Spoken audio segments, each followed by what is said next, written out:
But business ethics maintain না করলে কেউ পৃথিবীতে সফল বিজনেসম্যান হতে পারে না, এই কথাই ঠিক। সেটা সে যে কারণেই করুক। আমরা পৃথিবীতে যে টপ লেভেলের ব্র্যান্ডগুলো দেখি, সেটা যে কোনো পণ্যের ব্র্যান্ড হোক, মোবাইলে আইফোন হোক, গাড়িতে টয়োটা BMW হোক, যা কিছু আমরা ব্যবহার করছি, তো সেই ব্র্যান্ডগুলো তাদের ব্র্যান্ড ভ্যালু তৈরি করেছে, অবশ্যই তারা কিছু এথিক্স মেনটেন করেছে। তারা মানুষকে ধোঁকা দিলে, মানুষের সাথে দুই নাম্বারই করলে, কথা দিয়ে কথা না রাখলে মানুষ তাদের বিশ্বাস করতো না। কিন্তু তারা কোন গ্রাউন্ড থেকে এথিক্সগুলো মেনটেন করেছে সেটা তাদের নিজস্ব ব্যাপার। হতে পারে শুধু বিজনেসে সফল হওয়ার জন্য এটি মেনটেন করেছে, তবে কেউ যদি ধর্মীয় গ্রাউন্ড থেকে বিজনেস এথিক্স মেনটেন করে এবং সফল হয়, তাহলে তার জন্য যেমন ইহকালে সফল বিজনেসম্যান হওয়ার জন্য দুনিয়াতে সে অসংখ্য সুযোগ সুবিধা ভোগ করবে, ঠিক তেমনি পরকালেও তার জন্য বিশাল পুরস্কার থাকতেছে। আমি আরও যদি সামারাইজ করি আমার এই কথাটিকে, সেটি হচ্ছে নিয়তের উপর অনেক কিছু নির্ভর করে। আমাকে একটা কাজ করতেই হচ্ছে, আমাকে ভালো বিজনেস করতে হলে বিজনেস এথিক্স মেনটেন করতেই হবে। আমি শুধু এতটুকু চেঞ্জ করে দিলাম, এখন থেকে আমি সে কাজটা করব আমার ধর্মীয় ব্যাকগ্রাউন্ডের নিয়তে। তখন কি দাঁড়াবে যে এই ব্যাকগ্রাউন্ডের নিয়তে যখন আমি এই কাজটি করব, তখন অবশ্যই নিয়তের বিশুদ্ধতার কারণে আমি এটির ফিডব্যাক পরকালেও ভোগ করব। আর দুনিয়াতে তো অবশ্যই সফল বিজনেসম্যান হতে গেলে এথিক্স লাগেই।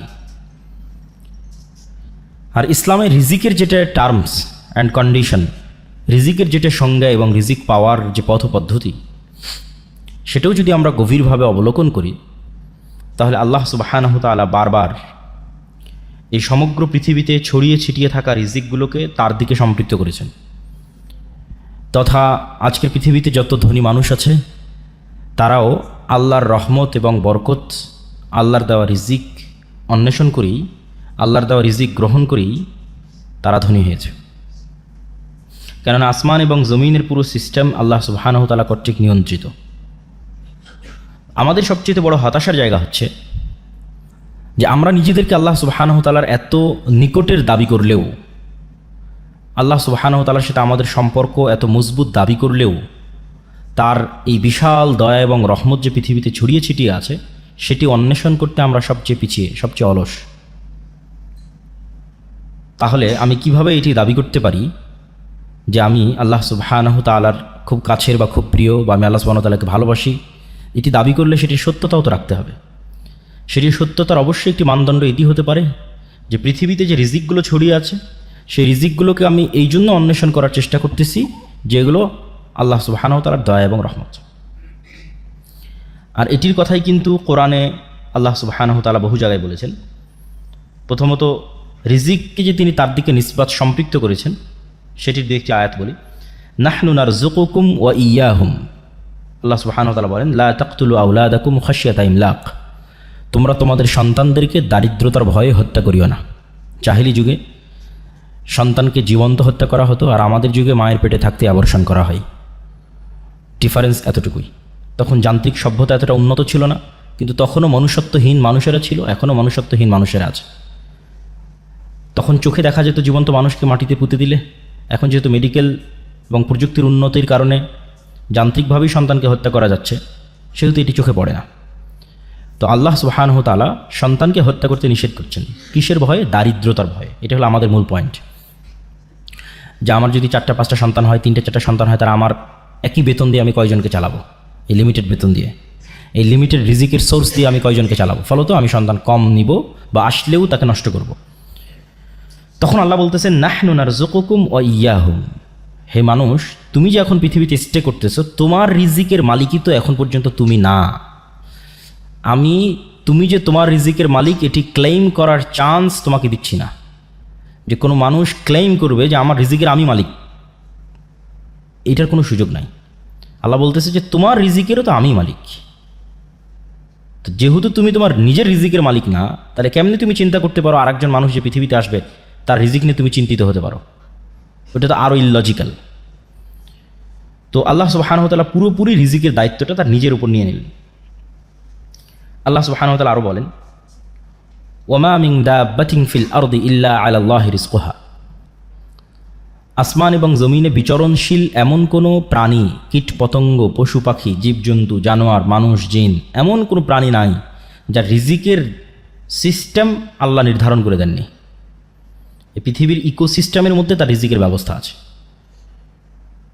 মাছ কি ভক্ষণ করবে, অন্য পশু প্রাণী কি ভক্ষণ করবে, মানুষ কি ভক্ষণ করবে, পুরো একটা ইকোসিস্টেমের মধ্যে সকলের খাবারের ব্যবস্থা আছে। মানুষ যেই জমি চাষ করতেছে সেখান থেকে যে ঘাস হচ্ছে সেটা আবার গরু খাচ্ছে, গরু থেকে যে দুধটা হচ্ছে সেটা আবার আরেকজন খাচ্ছে, ঠিক আছে, এইভাবে ঘুরতেই আছে। ওইটা আবার আমরা ফেলে দিচ্ছি, সেটা আরেক জায়গায় গিয়ে কাজে লাগতেছে, সেটা আরেকজন খাচ্ছে। সেই গরুর বিষ্ঠা বা মুরগির বিষ্ঠা সেটা আবার আমরা মাছকে দিচ্ছি, সেটা মাছ খাচ্ছে। এই যে একটা ইকোসিস্টেম আল্লাহ এইভাবে ডেভেলপ করে রেখেছে। এখানে সবার রিজিকের মেনটেন্যান্স সিস্টেম আছে, কেউ এই মেনটেন্যান্স সিস্টেমের বাইরে না, কেউ না খেয়ে মারা যাবে না। এই জন্য আল্লাহ সুবহানাহু ওয়া তাআলা বলছেন সকলের রিজিকের দায়িত্ব আমি নিয়েছি। ইব্রাহিম আলাইহিস সালাতু ওয়াস সালাম বলেন, আল্লাযী খালাকানি ফাহুয়া ইয়াহদিন ওয়াল্লাযী হুয়া ইউতঈমুনি ওয়া ইয়াসকিন। যিনি আমাকে সৃষ্টি করেছেন তিনি আমাকে খাওয়ান, তিনি আমাকে পান করান। তাহলে এটা তারই লায়াবিলিটি যিনি সৃষ্টি করেছে, এটা আমার লায়াবিলিটি নয়, আমার দায় নয়, কেননা আমি তো আর আমার নিজেকে সৃষ্টি করিনি। আমি আমার বডি, দেহ, রুহ কোনো কিছুর মালিক না।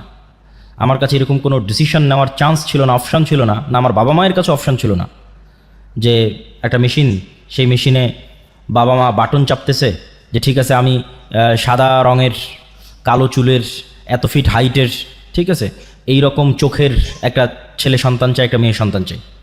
এরকম তো কোনো মেশিনারি সিস্টেম এবং চয়েস সিস্টেম বাবা মা কেউ পায়নি, সন্তানেরাও পায়নি। তাহলে আমরা আমাদের নিজস্ব স্বাধীনতার বাইরে পৃথিবীতে এসেছি। যেহেতু আমাদের নিজস্ব স্বাধীনতার বাইরে পৃথিবীতে এসেছি, তাহলে যিনি সৃষ্টি করেছেন অবশ্যই অন্য কেউ সৃষ্টি করেছেন, থার্ড পার্টি।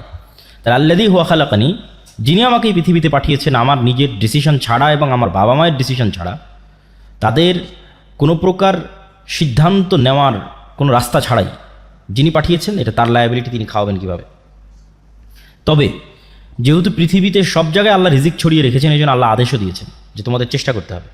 যেমন আল্লাহ সুবহানাহু ওয়া তাআলা কোরআন মাজিদে বলেন, ফাবতাগু ইনদাল্লাহি রিজকা, তোমরা আল্লাহ সুবহানাহু তাআলার রহমত, বরকত ছড়িয়ে ছিটিয়ে থাকা রিজিক তোমরা অনুসন্ধান করো।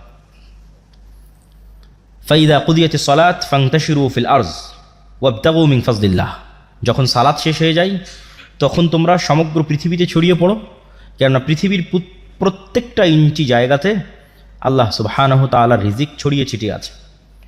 আল্লাহ সুবহানাহু তাআলার ছড়িয়ে ছিটিয়ে থাকা সেই রিজিক অনুসন্ধান করার জন্য তোমরা চেষ্টা করো। আর এক আয়াতে আল্লাহ সুবহানাহু তাআলা বলেন, হুয়াল্লাযী জাআলা লাকুমুল আরদা যালুলান ফামশু ফি মানাকিবিহা ওয়া কুলু মির রিজকিহি। দুনিয়ার মানুষ, এই জমিনে আল্লাহ রিজিকের সকল সিস্টেম দিয়ে রেখেছে। ফামশু ফি মানাকিবিহা, তোমরা এই জমিনের প্রত্যেকটা ইঞ্চি ইঞ্চি জায়গায় অনুসন্ধান করো, চলো, চেষ্টা করো। ওয়া কুলু মির রিজকিহি, এবং রিজিক বের করে নিয়ে আসার চেষ্টা করো। আমরাও দেখতে পাই যে আমাদের চারিপাশে কত রিজিকের রাস্তা, কিন্তু লোকলজ্জার ভয়ে, যেটা কেউ বললো এখানে বক্তা যে সামাজিক ট্যাবু, সেটির ভয়ে আমরা হয়তো একটা নির্দিষ্ট মাধ্যমকেই মনে করেছি এটি রিজিকের মাধ্যম, কোথাও আমার জব হবে, চাকরি হবে, এটি রিজিক। তো আসলে রিজিকের মাধ্যম লিমিটেড নয়, মানুষ চেষ্টা করলে অবশ্যই রিজিক পাবে, এবং চেষ্টা করবে কোন নিয়াতে সেটিও আমরা তুলে ধরলাম আপনাদের সামনে, যে চেষ্টা করবে এই নিয়াতে যে পৃথিবীতে যত রিজিকের ব্যবস্থাপনা আছে এগুলো সব কার দয়া, কার রহমত? আল্লাহর রহমত, আল্লাহর দয়া। ওইটা থেকে যখন আপনি বিমুখ থাকছেন, আপনি অহংকারী। মানে আপনি জানেন যে এখানে একটা টাকা হালাল উপায়ে ইনকামের রাস্তা আছে, বাট আপনি করছেন না, মানে আপনি অহংকারী। আপনি আল্লাহর দয়াকে অবমূল্যায়ন করছেন, আল্লাহর রহমতকে অবমূল্যায়ন করছেন। এবং এটি নবীদের চিন্তা চেতনা ছিল। যেমন আইয়ুব আলাইহিস সালাতু ওয়াস সালাম একবার গোসল করছিলেন, তখন স্বর্ণের বৃষ্টি হচ্ছিল। তিনি গোসল বাদ দিয়ে স্বর্ণ কুড়াতে গেছেন। আল্লাহ বলছে, আইয়ুব, আমি কি তোমাকে ধনী করিনি যে তুমি স্বর্ণ কুড়াতে গেলে? তো আইয়ুব আলাইহিস সালাম উত্তরে বলতেছে যে আমি ধনী এই জন্য স্বর্ণ কুড়াবো না, এই সেন্স থেকে তো আমি যাইনি। আমি গেছি এই সেন্স থেকে যে আমি যদি সমগ্র পৃথিবীর মালিকও হই, যে এই মুহূর্তে সারা পৃথিবীর সকল ধন সম্পদের মালিক আমি একাই, তারপরেও যদি স্বর্ণের বৃষ্টি হয় তো আমি ওইটা কুড়াতে যাবো, কেননা এটা কার দয়া? আল্লাহর দয়া। আর ওইটার থেকে আমি দূরে থাকবো, মানে আমি আল্লাহর দয়াকে অবমূল্যায়ন করতেছি। এই সেন্স থেকে দাউদ, সুলাইমান, আব্দুর রহমান বিন আউফ, জুবাইর ইবনুল আওয়াম, উসমান গনি, উসমান ইবন আফফান, তারা পৃথিবীর কোটিপতি ছিলেন। দাউদ এবং সুলাইমানের মতো ধনী পৃথিবীতে আগেও কোনোদিন আসেনি, ভবিষ্যতেও কোনোদিন আসবে না। তারা এতটা ধন সম্পদের মালিক ছিলেন। তো এতটা ধন সম্পদের মালিক হওয়ার পিছনে তাদের মূল থিওরি এটিই ছিল যে তারা ছিলেন শাকুর, শুকরিয়া আদায়কারী। তারা অহংকারী ছিলেন না, যে না ধন সম্পদ আহরণের পূর্বে অহংকারী ছিলেন, না ধন সম্পদ আহরণের পরে অহংকারী হয়েছেন। এটাই লং টাইম সম্পদ মেনটেন করার একমাত্র উপায়। ধন সম্পদ আহরণের আগেও অহংকারী হওয়া যাবে না, ধন সম্পদ আহরণের পরেও হওয়া যাবে না। তাহলেই দীর্ঘদিন ধন সম্পদ আপনার কাছে থাকবে। এই দুইটার ব্যাখ্যাটা কি? ধন সম্পদ হওয়ার আগে অহংকারী হওয়া যাবে না মানে এমন কোনো কাজ, হালাল কাজে ইনকাম হইতে পারে, সেটাকে ছোট চোখে দেখে পিছিয়ে থাকা হবে না।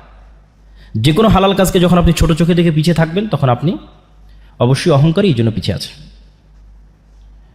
এবং এই জন্য আপনি সাকসেসফুল হতে পারছেন না।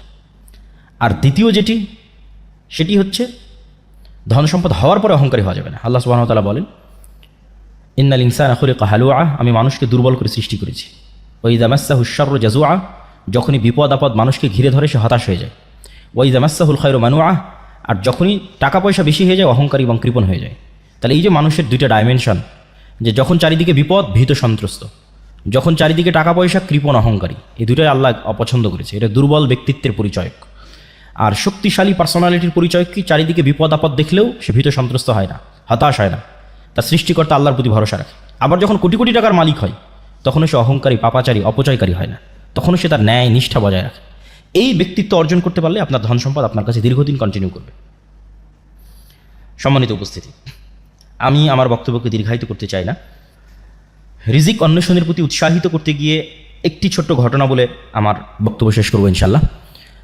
আব্দুর রহমান বিন আউফ যখন মক্কা থেকে হিজরত করেন, তখন অত্যন্ত খালি, জীর্ণ শীর্ণ, রিক্ত হস্তে মক্কা থেকে মদিনায় গেছেন।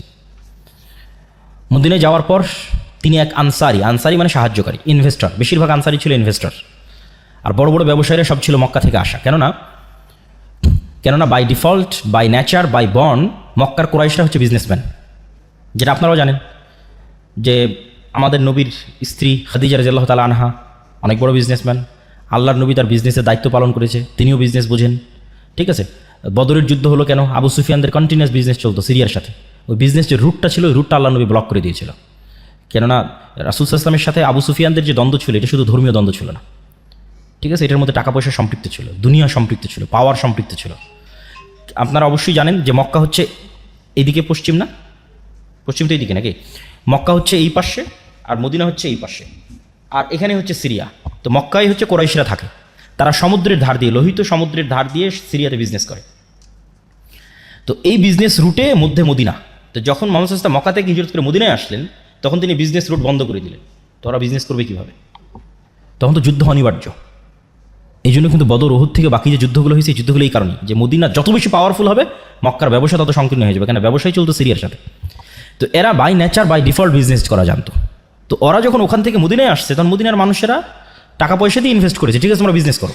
আব্দুর রহমান বিন আউফকে বিজনেস করার টাকা দিয়েছে, জুবাইর ইবনে আওয়ামকে বিজনেস করার টাকা দিয়েছে, ওসমান ইবনে আফফানকে বিজনেস করার টাকা দিয়ে, তো মক্কা থেকে পালিয়ে এসেছে সবাই, বড় বড় সাহাবী। কিন্তু এই প্রত্যেকটা বড় বড় সাহাবী অতি শর্ট টাইমে কোটিপতি হয়ে গেছে। আব্দুর রহমান বিন আউফ বললেন যে আমি তো উটের ব্যবসা বুঝি, আমাকে কিছু উট দাও, আমি আজকে থেকে বাজারে উটের বিজনেস শুরু করব। তো বাজারে যখন উটের বিজনেস শুরু করলেন, উনি একটা মূলনীতি মেনটেন করতেন। উট বিক্রি করার আগে বিভিন্ন অঞ্চল থেকে মানুষজন আসতো, উটের বাজারে, উটের হাটে উট উঠতো। যেমন আমাদের অঞ্চলে কুরবানির সময় গরুর হাট হয়, গরুর হাটে উট উঠতেছে। তো উনি উটের খুঁটিনাটি সম্পর্কে খুব অভিজ্ঞ ছিলেন। উটের নেচার, স্বভাব, উটের খাওয়া, উটের ফুড সিস্টেম, ঠিক আছে, উটের আবাস বসবাস, উটের কালার, রং, শক্তি, সামর্থ্য, জীবন প্রণালী, বংশধারা, এভরিথিং সম্পর্কে খুব জানতেন। তো যে বিষয়ে মানুষ বিজনেস করুক, ওই বিষয়ে নলেজ না থাকলে তো আসলে সে বিজনেস করতে পারবে না। তো যেহেতু উনি উট বিষয়ে সবচেয়ে পারদর্শী, এই জন্য উনি উটের ব্যবসায় হাত দিলেন। উটের ব্যবসায় যখন হাত দিলেন, তখন একটা মূলনীতি ছিল ওনার, সেটা হচ্ছে হাইয়েস্ট সেল, লোয়েস্ট লাভ। ঠিক আছে, এবং এটা ছিল ওনার সবচেয়ে বড় পলিসি, যেই পলিসি দিয়ে উনি মানুষের বিশ্বাসযোগ্যতা অর্জন করেছে এবং ধনী হয়ে গেছেন, কোটি কোটি টাকার মালিক ছিলেন। তো এই জন্য মানুষ যখন উটের দরদাম করতে আসতো, উনি বলতেন ঠিক আছে, আপনি কততে দরদাম মনে করেন ফাইনাল হলো, যে আমি এই জিনিসটা, এই উটটা, এই গরুটা 2 লাখ টাকায় কিনবো। তখন উনি নিজে থেকে ধরিয়ে দিতেন যে এই উটের কিন্তু এই সমস্যা আছে।